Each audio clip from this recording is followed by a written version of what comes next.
Hola, buenas tardes. Mi nombre es David Gutiérrez García. Soy alumno de la Universidad CNC Virtual. Mi número de matrícula es AL088632. Actualmente estoy cursando lo que es la ingeniería en logística y soy residente de Toluca, Estado de México.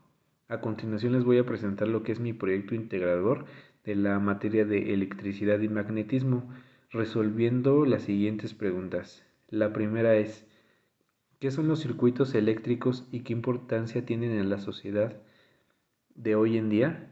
Bueno, es un conjunto de elementos eléctricos conectados entre sí que permiten generar, transportar y utilizar la energía eléctrica con la finalidad de transformarla en otro tipo de energía.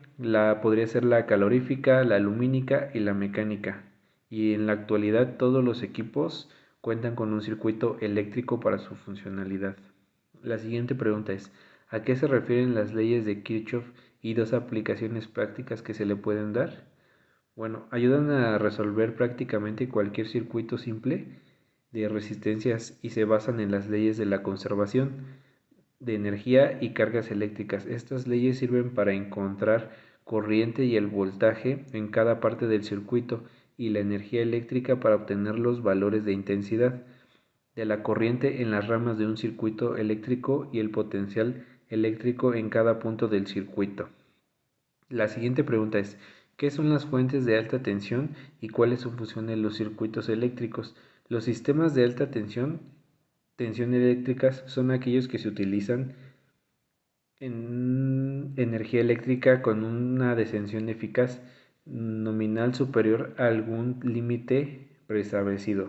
Las fuentes de tensión nos sirven para aportar energía a un circuito eléctrico que se divide en dos: fuente de tensión ideal y fuente de tensión real. La siguiente pregunta sería: ¿cuáles son los métodos de análisis de circuitos eléctricos? Bueno, el primer método es por nudo. Se debe tomar un nudo como un punto de referencia dentro del circuito. De esta forma se pueden realizar todas las ecuaciones en términos de este nudo. El siguiente es método de análisis por malla. Este método se basa en describir todos los términos de ecuaciones circulares o de mallas en cuanto a la intensidad sobre cada una. El siguiente es método de análisis por conjunto de cortes básicos. Dentro de este se describe la ecuación de todos los nudos de cada conjunto de corte definido por el ramal del árbol, todo esto en función de las tensiones. El siguiente es el método de análisis por lazos básicos. Este método es muy similar al del corte, solo que en este caso se utiliza un árbol y las ecuaciones circulares de cada lazo en función de corrientes de un eslabón. Y modificación de la geometría de los circuitos. Con los métodos anteriores se pueden resolver varias situaciones, pero cuando hay fuentes de tensión en los métodos de nada y fuentes de corriente en los lazos de malla, para estos casos lo que se tiene que hacer es cambiar las geometrías de los circuitos.